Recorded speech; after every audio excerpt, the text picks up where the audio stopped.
ठंड में बेघर विधवा बहू। भाई मूवी की टिकट मिल गई।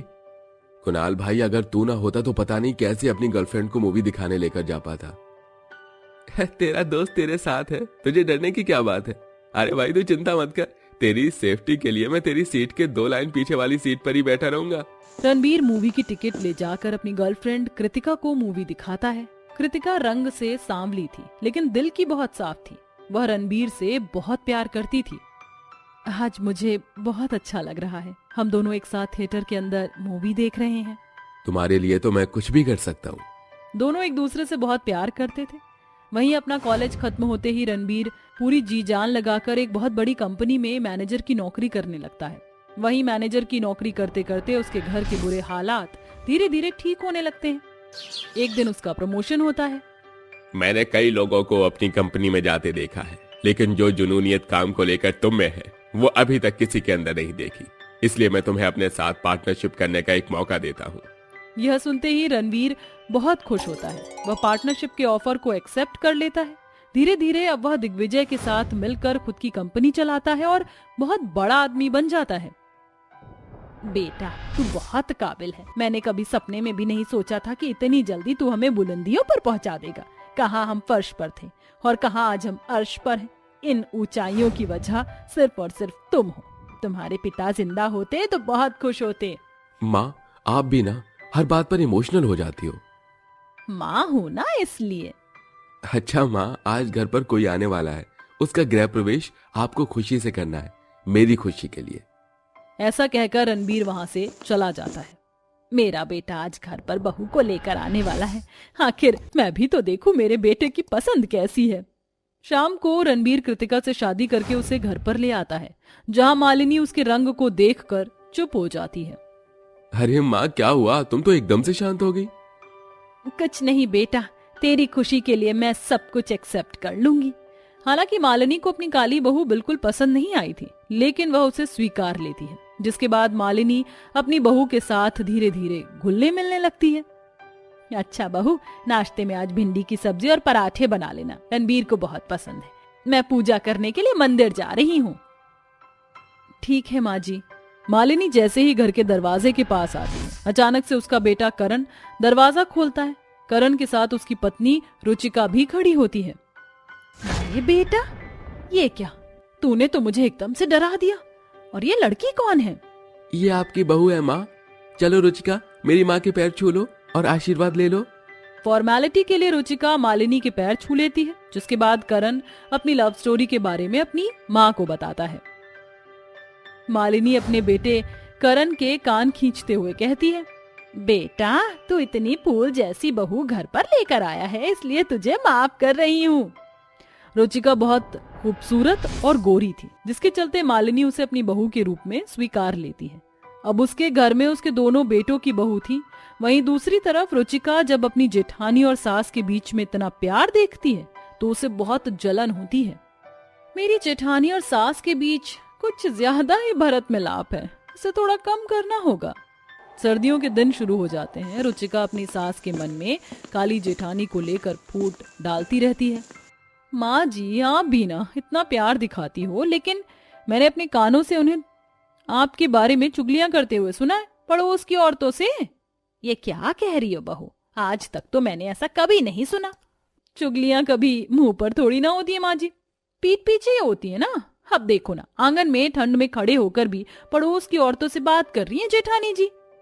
मालिनी अपनी बड़ी बहू को आंगन में पड़ोस की औरतों से बातें करते देख गुस्से में आ जाती है और चिल्लाकर कहती है, कृतिका बहू, जब देखो औरतों से बातें करती रहती हो, कोई काम नहीं दिखाई देता है क्या तुम्हें? चलो अंदर और बाकी के काम करो। पहली बार अपनी सास को अपने ऊपर इस तरह चिल्लाते हुए देख कृतिका को बहुत बुरा लगता है। वह मायूस होकर चुपचाप घर के अंदर आती है और ठंड में काम करने लग जाती है। इस बात का फायदा उठाकर देवरानी किसी काम को हाथ नहीं लगाती थी। ऐसे ही अगले दिन रणबीर एक बहुत बड़ी मीटिंग के लिए विदेश जा रहा होता है। अच्छा माँ, मैं जाता हूँ। मैं 1 हफ्ते बाद आऊंगा। दरअसल बहुत बड़ी मीटिंग के लिए बाहर जा रहा हूँ। मेरा आशीर्वाद हमेशा तेरे साथ रहेगा बेटा। रुकिए जरा, दही शक्कर खाकर जाइए।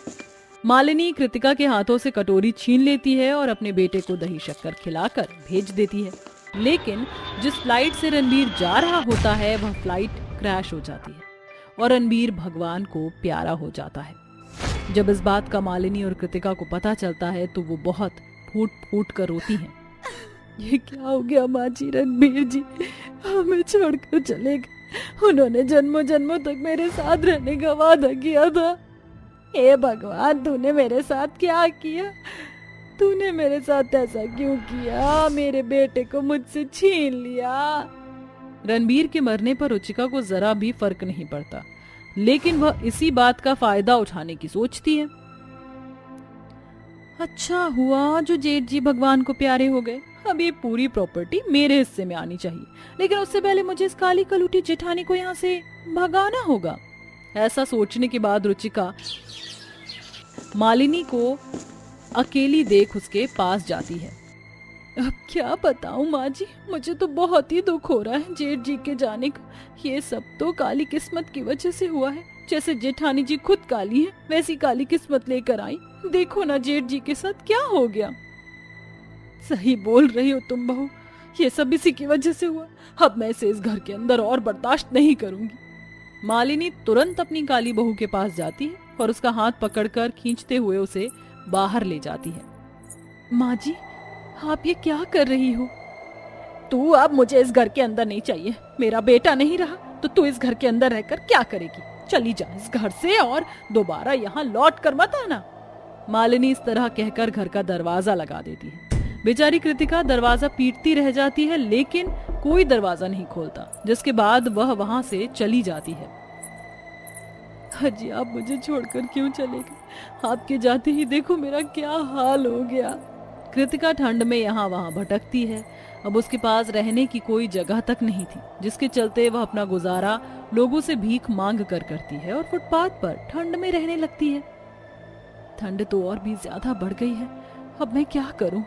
ऊपर से बहुत तेज भूख भी लग रही है। कृतिका भटकते भटकते एक घर के दरवाजे को खटखटाती है। दरवाजा कुणाल खोलता है। अरे कृतिका, क्या ये तुम हो? ये क्या हालत हो रखी है तुम्हारी? अपने कॉलेज के दोस्त कुणाल को देखकर कृतिका की जान में जान आती है। कुणाल ठंड में ठिठुरते देख उसे घर के अंदर बुलाता है, जिसके बाद कृतिका रोते हुए अपनी सारी परेशानियां कुणाल को बताती है। तुम्हारे साथ जो भी हुआ वो बहुत गलत हुआ, लेकिन तुम्हें इसके बारे में कैसे नहीं पता?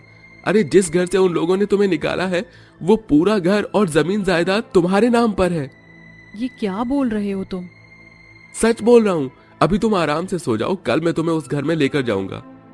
जहाँ कृतिका ठंड में यहाँ वहाँ भटक रही थी, वह उस रात कुणाल के घर में चैन की नींद सोती है। अगले दिन कुणाल उसे अपने साथ उसी के ससुराल में लेकर जाता है और सभी को प्रॉपर्टी के पेपर दिखाता है। सभी को बहुत बड़ा झटका लगता है। कृतिका, इन लोगों ने तुम्हारे साथ जो भी किया उसकी सजा इन्हें मिलनी चाहिए। अब तुम भी इन्हें घर से निकाल दो। इस घर की मालकिन तुम हो। नहीं, मैं इन लोगों की जैसी नहीं हूँ। अगर मैंने भी ऐसा ही किया तो इनमें और मुझ में क्या ही फर्क रह जाएगा। यह सुनते ही मालिनी और रुचिका को अपनी गलती का एहसास होता है। वह दोनों ही कृतिका से माफी मांगती हैं। बहू, मुझे माफ कर दे। मैंने तेरे साथ बहुत गलत किया। मुझे ऐसा नहीं करना चाहिए था। हाँ जेठानी जी, मुझे भी ऐसा नहीं करना चाहिए था। मैंने माँ जी को आपके खिलाफ बहुत भड़काया। मैं आपसे हाथ जोड़कर माफी मांगती हूँ। आप दोनों को अपनी गलती का एहसास है, मेरे लिए इतना ही काफी है। कृतिका उन दोनों को माफ कर देती है। उस दिन के बाद से मालिनी और रुचिका कृतिका के साथ बहुत अच्छे से रहती हैं और उसे कभी किसी भी चीज की तकलीफ नहीं होने देती। अब वह सभी एक साथ खुशी खुशी रहने लगते हैं। ठंड में मैगी ऑमलेट बेचने वाली गरीब प्रेग्नेंट ननद। कादम्बरी अस्पताल के कुर्सी पर बैठी होती है और अंदर शीतल का अल्ट्रासाउंड चल रहा होता है। क्या हुआ डॉक्टर साहब, लड़का ही है ना? देखिए, आपकी जिद के चलते मैंने सोनोग्राफी कर दी, मगर आपकी बहू के पेट में लड़की है। ये सुनकर कादम्बरी का मुंह उतर जाता है और घर लाकर वो बेचारी शीतल को बहुत कोसती है। मुझे तो इसके लक्षण पहले ही बता थे कि जरूर इसके पेट में लड़की ही है। एक तो इसके भाई भाभी ने शादी भी इतने गरीब तरीके से की, दहेज भी नहीं दिया। ऊपर से ये करम जली कल को लड़की पैदा करेगी तो वो हमारी छाती का बोझ बन जाएगी और उसकी शादी में लाखों का दहेज लगाना पड़ेगा। सुन रही है कलमुही, गिरा दे इस मनूस को। नहीं माँ जी, मैं अपना बच्चा नहीं गिराऊंगी। ये सुनकर लालची कादम्बरी अपनी गर्भवती बहू को बड़ी ठंड में घर से धक्के मार के निकाल देती है। तेरे लिए अब यहाँ कोई जगह नहीं, और वैसे अभी मेरे महेश की उम्र ही क्या हुई है। मैं उसकी फिर से शादी करवाऊंगी, वो भी अमीर लड़की से करके दिखाऊंगी, जो दहेज लेकर आएगी, और वो पैदा करेगी मेरे घर का पोता, जो कल को कमा धमा कर जाएगा, पर तू जाकर सड़कों के धक्के खा। बेचारी शीतल ठंड में कपकपाते हुए सड़क पर चलने लगती है।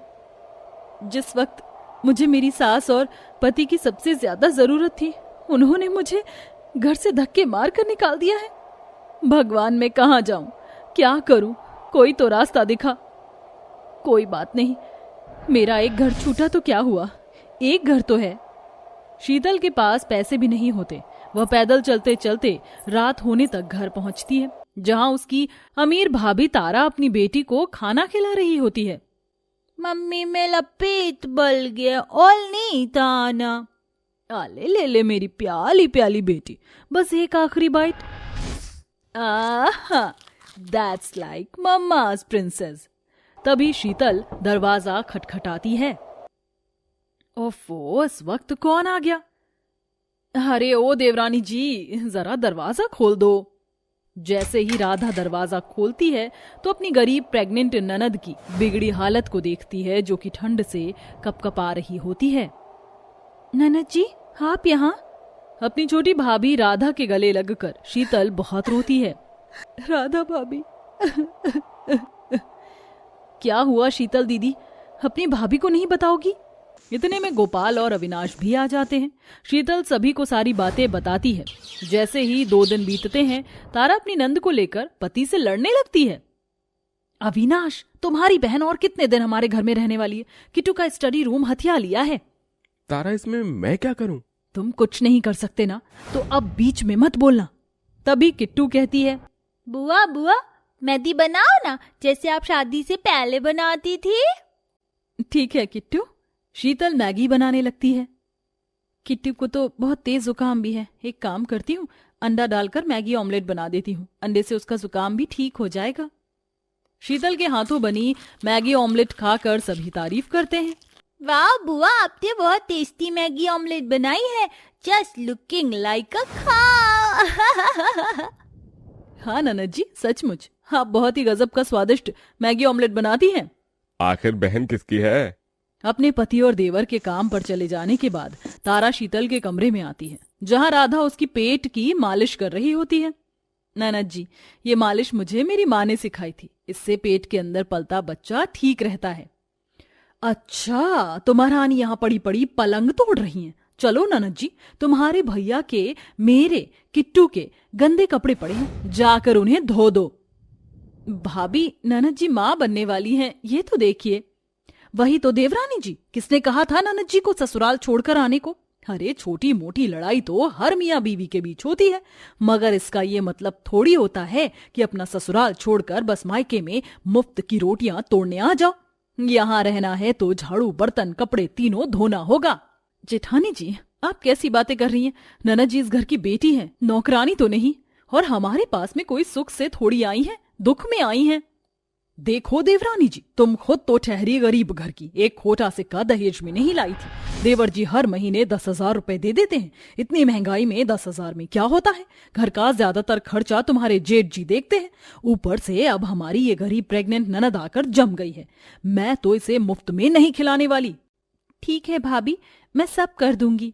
बेचारी शीतल ठंड में सारा काम करती है, फिर भी तारा से बातें सुनती है। इसके बाद शीतल अपने भाई भाभी का घर छोड़ देती है। तभी राधा उसे चोरी से अपने कान के झुमके देकर कहती है, ये लो ननद जी, इसे बेच देना, अपने रहने के लिए घर ले लेना, अपना ध्यान रखना। शीतल रात भर फुटपाथ पर ठंड में बिताती है, जहां एक ठेले वाला अंडा मैगी बेच रहा है। उस ठेले पर अंडा मैगी खाने वालों की कितनी भीड़ है, क्यों ना मैं भी इस ठंड में ऑमलेट मैगी बनाकर बेचूं। अगले दिन से शीतल जगह देखकर मैगी ऑमलेट की रेड़ी लगाकर लोगों को बुलाती है। तवा मैगी ऑमलेट खा लो भैया, तवा मैगी ऑमलेट, स्वादिष्ट गर्मा गर्म टेस्टी टेस्टी तवा मैगी ऑमलेट। तभी ठंड से कपकपाते लोग वहां आते हैं। बाप रे बाप, इस ठंड ने तो कुल्फी जमा दी। बहन जी जरा जल्दी से ऑमलेट मैगी बनाना। जी अभी बनाती हूँ साहब जी, ये लीजिए आपका मैगी ऑमलेट। उस गरीब प्रेग्नेंट ननद का बनाया मैगी ऑमलेट खाकर ग्राहक बहुत तारीफ करता है।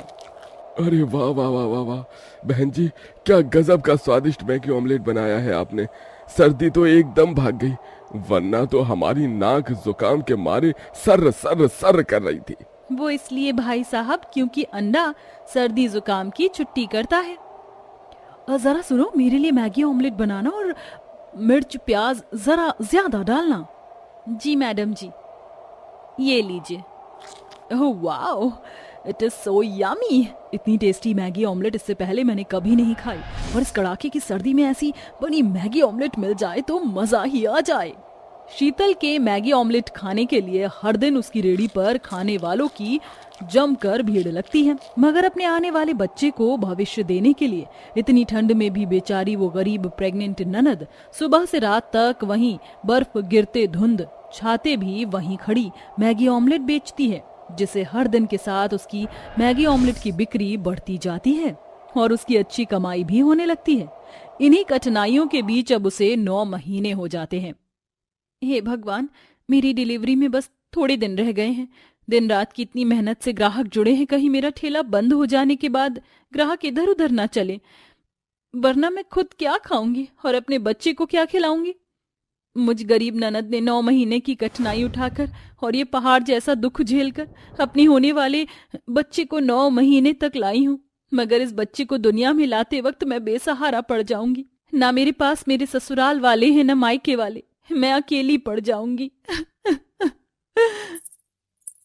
तुम अकेली नहीं हो ननद जी, तुम्हारी ये गरीब भाभी तुम्हारे साथ हर मोड़ पर खड़ी है। अपनी भाभी राधा को देखकर शीतल बहुत रोती है। भाभी आप, ये देखो तुम्हारे लिए गोंद के लड्डू बनाकर लाई हूँ। अगर माँ जी होती तो कितना इंतजाम करती। ननद जी, पहला बच्चा पैदा करने में बड़ी ताकत लगती है, इसे खाओ। अब मैं डिलीवरी तक तुम्हारे साथ रहूंगी। थोड़े दिन में शीतल की डिलीवरी हो जाती है। ऐसे में सर्दी के उन दिनों तक राधा अपनी ननद की जगह मैगी ऑमलेट बनाकर बेचती है। वहीं दूसरी तरफ तारा बुरी तरह एक फ्रॉड स्कैम में आ जाती है। क्या मेरा नाम लकी कस्टमर लिस्ट में आया है? इतनी महंगी गाड़ी मिल जाएगी, बस मुझे 5 लाख ही तो देने हैं, बदले में 25 लाख की गाड़ी तो आ जाएगी। फिर मैं गाड़ी में घूमूंगी, लुक लाइक रिच। लालच में आकर तारा बिना किसी तहकीकात के पैसे ट्रांसफर कर देती है। 2 दिन बीत जाते हैं। अविनाश को इस बात का पता चलते ही वो कहता है, तारा जानती भी हो वो 5 लाख की सेविंग मैंने कितने मेहनत से जोड़कर इकट्ठा किया था। उसमें थोड़े पैसे और जोड़कर इस घर का लोन भरना था, जिसकी आखिरी तारीख आज है। तुम्हारे चलते हमारे साथ हमारी बच्ची भी बेघर हो जाएगी। इसके बाद बैंक वाले उन सभी को घर से निकाल देते हैं। ऐसे में राधा उन्हें अपनी ननद के घर लाती है और सारी बात बताती है। भाभी भैया, ये भी तो आप ही का घर है, आप जब तक चाहे यहाँ रह सकते हैं। किट्टू, बुआ ने मैगी ऑमलेट बनाया है, भूख लगी है ना, ये लो खा लो। शीतल किट्टू को मैगी ऑमलेट खाने को देकर प्यार भरा हाथ उसके सर पर फेरती है। इसके बाद तारा का सारा घमंड चूर चूर हो जाता है और वो बहुत रोती है। ननद जी, मुझे माफ कर दो, मैंने तो अपना मतलब देखकर तुम्हें घर से निकाल दिया, जब तुम्हें हमारी कितनी जरूरत थी, और तुम आज इतना कर रही हो। क्योंकि तारा भाभी, गरीबी में भी अपनों से रिश्ता जोड़कर रखना मैंने राधा भाभी से सीखा है। आपको अपनी गलती का एहसास है, यही बहुत है। ऑमलेट मैगी बेचकर शीतल ना सिर्फ अपनी जिंदगी बदलती है, बल्कि दुख में अपनों का सहारा भी बनती है। साथियों, कभी भी अपनों से रिश्ता अमीरी और पैसा देख कर ना रखें, क्योंकि धन आने और चले जाने में देरी नहीं लगती। कोई नहीं जानता कब किस पर कैसा वक्त आ जाए।